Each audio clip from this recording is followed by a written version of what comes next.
ये मनुष्य जीवन बहुत अनमोल है। मानव को अभी इसकी कीमत का ज्ञान नहीं है, केवल सुनते सुनते हैं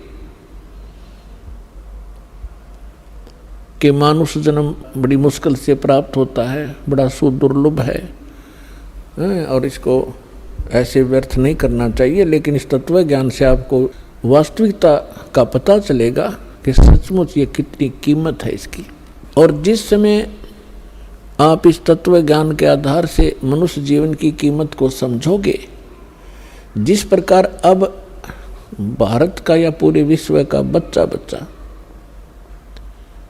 ये चाहता है और सभी समाज भी चाहता है कि बच्चे बेटे और बेटियां सभी शिक्षा ग्रहण करें और कितना ही पैसा हमारा लगे ये शिक्षित हों। और कितनी महंगी शिक्षा हो चुकी है, हम फिर भी गरीब से गरीब व्यक्ति भी ये सोचता है कि अपने बच्चों को पढ़ाऊं ताकि इनका जीवन सफल हो। आप देख रहे हैं, आपके समक्ष है।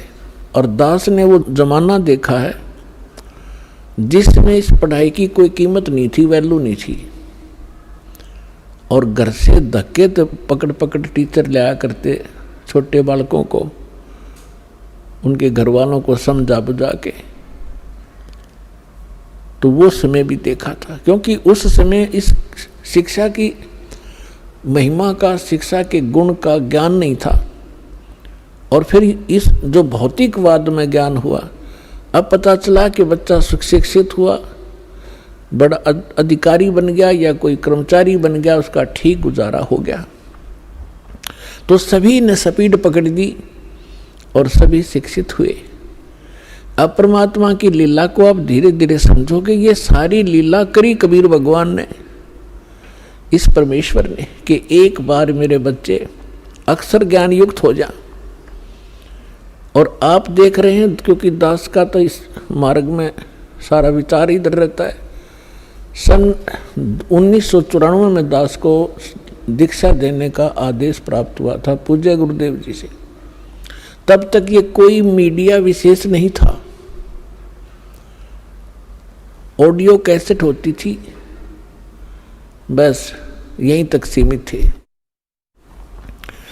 अब देखते ही देखते कमाल कर दिया, कितने अच्छे इलेक्ट्रॉनिक चैनल बन गए, मोबाइल बन गए कितनी अच्छी क्वालिटी के, जिसमें चिप डाल लो, 100 घंटे का सत्संग, 50 घंटे की फिल्म, परमात्मा की सीडी यानी सत्संग की, देखो कहीं बैठ के। डीवीडी बन गई, सीडी बन गई, सीडी प्लेयर बनवा दिए दाता ने। तो पुण्यात्माओं, जो दास कहना चाह रहा है कि आपने जिस प्रकार शिक्षा में अपना समर्पण किया, बच्चों को फ्री भी छोड़ दिया, 15-20 वर्ष के बच्चे तुम पढ़ो और खूब धन भी लगाते हो और समय भी पूरा देते हो, किस लिए? 1-2 रोटी के लिए। और जितने बच्चे प्रतिशत वो फिर वही काम करेंगे जो हमारे दादे परदादे परंपरागत करते आ रहे थे। अब इसका फायदा हमें ये हुआ कि हम शिक्षित कर दिए दाता ने, और अब शिक्षित हुए तो भगवान पहचानेंगे। तो इसी प्रकार जब आपको इस परमात्मा की भक्ति और मोक्ष की कीमत का पता चलेगा, आप सभी बुद्धिमान व्यक्ति हैं, आज वर्ल्ड के कोई बालक नहीं है, आप सभी का एकदम ऐसा यू टर्न होगा। अब आप भक्ति की तरफ, परमात्मा की तरफ, बच्चा बच्चा भक्ति करेगा। सबके हाथ में माला होगी, जेब में मोबाइल होगा तो परमात्मा की चर्चा ही चलेगी। ये बकवाद बंद हो जाएंगी जो जिनके लिए इसको प्रयोग किया जाता है। तो दास प्रार्थना ये करना चाहता है कि आप जी, दास जो आपको गॉड गिवन स्पिरिचुअल नॉलेज बता रहा है, प्रभु दत्त परमेश्वर ने अपने मुख कमल से जो तत्व ज्ञान बोला है, वो तत्व ज्ञान अभी तक छुपा हुआ था। परमात्मा का आदेश था। जिन महापुरुषों को परमात्मा ने अपने गवाह बनाया, साक्षात्कार किया, जिन महापुरुषों ने परमेश्वर का सचखंड देखा जहाँ हम रहा करते थे, जहाँ से आत्मा सारी की सारी जहाँ से आई है, जहाँ हम कितने सुखी थे, ना मृत्यु थी ना वृद्धावस्था थी, युवा शरीर रहता था, किसी चीज का अभाव नहीं था, कोई गर्मी और सर्दी वहाँ नहीं थी, बहुत सुंदर वातावरण है। तो हम वहाँ रहा करते और उस सुख को हम छोड़कर यहाँ आकर काल ने हमारी बुद्धि इतनी जकड़ दी कि सब कुछ भुला दिया। हमने पिछले जन्म का नहीं पता हम कहाँ थे कैसे थे, ऐसी मिट्टी डाल देता हमारी बुद्धि के ऊपर। ये परमेश्वर ने आकर के हमें बताया कि आप यहाँ के वासी नहीं हो, आप इतना कष्ट उठा रहे हो, आप सारा जीवन एक इस भौतिक सुख को प्राप्ति के लिए, संपत्ति संतान की व्यवस्था करने के लिए सारा जीवन डिवोट कर देते हो, और जब आप संसार छोड़कर जाते हो आपके साथ कुछ नहीं जाता, केवल पूरे जीवन में किए हुए पुण्य और पाप आपके साथ होते हैं। तो पुण्यात्माओं, दास आपको ये बताना चाहता है, सतर्क करना चाहता है कि दास जो आपको ज्ञान सुना रहा है इसको बहुत ही सावधानी से सुनो और विशेष कसक से सुनो, क्योंकि जैसे बच्चा टीचर के पास पढ़ने जाता है, ट्यूशन भी लगवाता है, क्लास में भी अपना जो शिक्षा दी जाती है उसको भी ग्रहण करता है, और 1 वर्ष लगा रहता है जब जाकर उस सिलेबस को कवर कर पाता है, और फिर 20 वर्ष तक वो पढ़ कर 2 रोटी के निर्वाह के लिए उद्देश्य रखकर वो इतना कुछ समय व्यतीत करता है।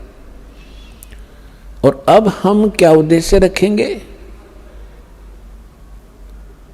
परमात्मा प्राप्ति, भगवान की भक्ति और शिष्टाचार, नेक नीति से रहना। जैसे हम रिश्वत वगैरह, जैसे कोई रिश्वत लेता है, कोई मिलावट करता है, कोई 2 के 20 बनाता है, कोई चोरी करता है, तो जब हमें ज्ञान होगा कि ये हम अपने संस्कार खराब कर रहे हैं और मिलना मिलाना वही है जो किस्मत में लिखा हुआ है, इससे ना अधिक हो सकता ना कम हो सकता।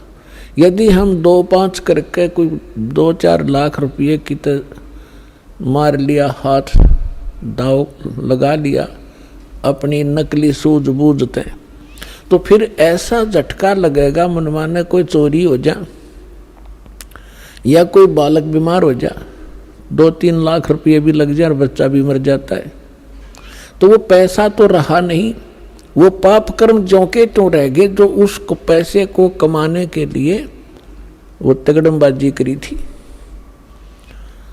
तो जिसमें आपको ये पता चलेगा, और ये 101% सत्य है, गॉड गिवन ज्ञान है। कहते तुमने उस दरगाह का मैल नहीं देखा और धर्मराज के तिल तिल का लेखा। एक पाई पाई का हिसाब है उस सच्चे दरबार में, क्योंकि आपने वो जगह देखी नहीं, देखी है तो आपका याद नहीं। और परमात्मा का भेजा हुआ संत, उस मालिक का दास, उस परमेश्वर का कृपा पात्र, उस परमात्मा से प्राप्त ज्ञान को ही आप तक पहुंचाता है। अपनी तरफ से वो कुछ मिलावट नहीं करता है, और वो ज्ञान ही आपको सुख देता है, वो परमात्मा का विधान होता है। उसको जानने के बाद फिर आप की ऐसी स्थिति हो जाएगी जैसे श्रीमद् भगवद गीता अध्याय नंबर 7 के श्लोक नंबर 29 में 29 में कहा है कि मैं जो बता रहा हूं कि तत्वदर्शी संत की खोज करो, और तत्वदर्शी संत की प्राप्ति के उपरांत परमेश्वर के उस परम पद की खोज करनी चाहिए, जहाँ जाने के बाद साधक फिर लौटकर कभी संसार में नहीं आती। तो वो क्या बताना चाहता है कि गीता ज्ञानदाता कहता है कि यथार्थ ज्ञान तत्वदर्शी संत बताते हैं, उनसे सुनो।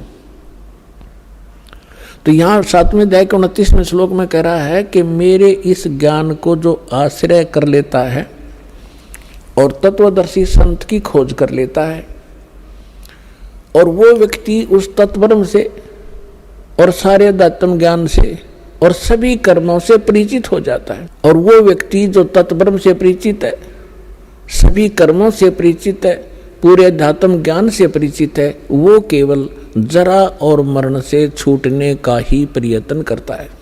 जरा मीन वृद्ध अवस्था के कष्ट से और मरण माने मृत्यु, इस दीर्घ रोग के निवारण के लिए ही, इससे मोक्ष प्राप्ति के लिए, छुटकारा पाने के लिए ही प्रयत्न करते हैं। तो वो व्यक्ति तत्ब्रह्म से परिचित है, सारे दातम ज्ञान से परिचित है और सभी कर्मों से परिचित है।